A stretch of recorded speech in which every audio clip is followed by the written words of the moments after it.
Welcome to Slingshot 25 Shotcast, a series of bite-sized podcasts that will feel like an espresso shot straight to your brain. I'm Jackie. And I'm Courtney. Something that we've been thinking about is culture. What is that? You said that with such enthusiasm, Courtney. I know, because people say culture all the time. They do. It's becoming a corporate weasel word. Culture. Well, we've been talking about culture because, of course, it is a real thing, and it is it shapes everything we do all day long at work. So we thought we might take just a few minutes to say something, I don't know, maybe something clarifying, maybe a way of just maybe something that brings a little energy to culture, because let's face it, I didn't have it to start the thing. If we can define it and talk about what it is, maybe it'll boost the energy of the word and help people build theirs.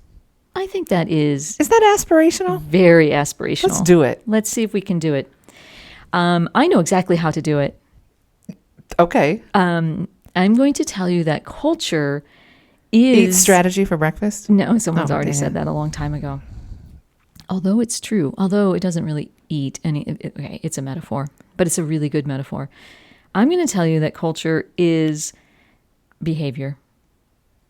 Yes. That did not have the effect of boosting the excitement around it.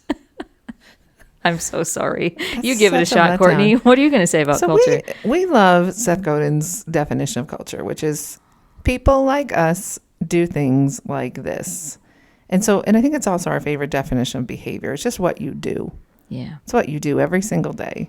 And whether you create it on purpose or you are less intentional about it, what you do every day creates the environment your people work in, and it creates what it feels like to work in your company. So we say a lot, it's never going to drift toward greatness. If you want it to feel great to work there, you need to be intentional about expressing and setting expectations on how we behave. And you need to be aggressive and intentional with people and talk to people if they're behaving in ways that are creating a culture that you don't want. People like us doing things like that doesn't feel so great. Yeah. Right? So this intentionality of behavior is such a weird word, because what is behavior? But it's just what you do. Mm-hmm. We work with teams all the time that are trying to improve their culture. And we spend a lot of time trying to get them to even see their behaviors, because a fish feels water last is an old Chinese proverb.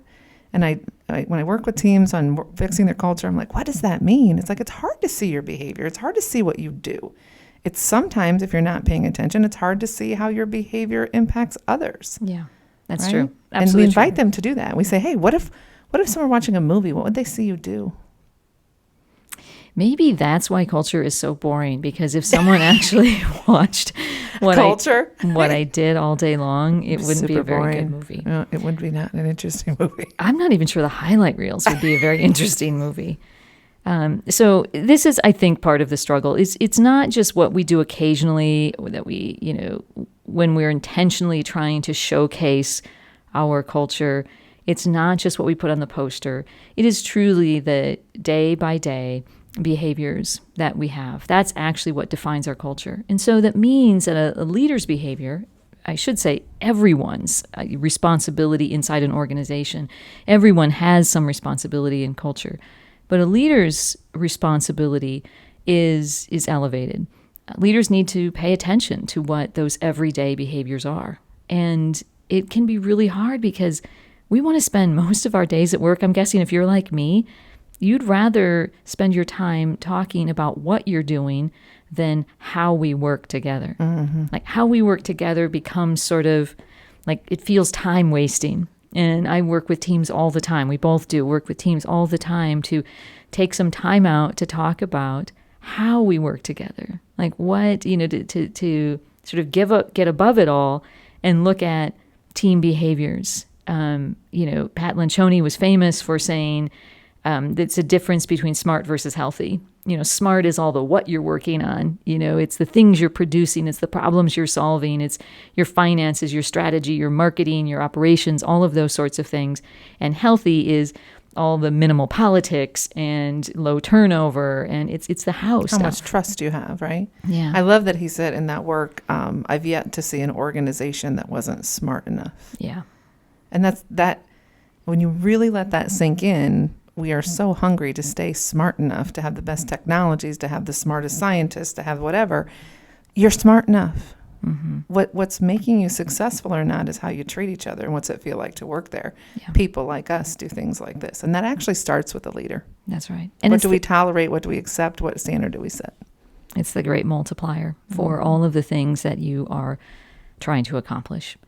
So maybe it's not, terribly interesting, but it is. It is when we talk about it. I Let's think be so. honest. I mean, invite us in, and we'll turn this into nothing but FUN.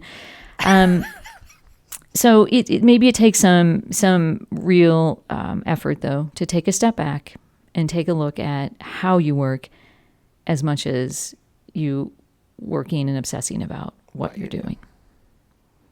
All right. Hopefully, we've added some clarity. Oh, look at that applause. Yeah, I knew that was coming. So that's all we've got for this episode of Shotcast, but we always have much more to say. So if you want more, please drop us a line at slingshot25.com. Until next time.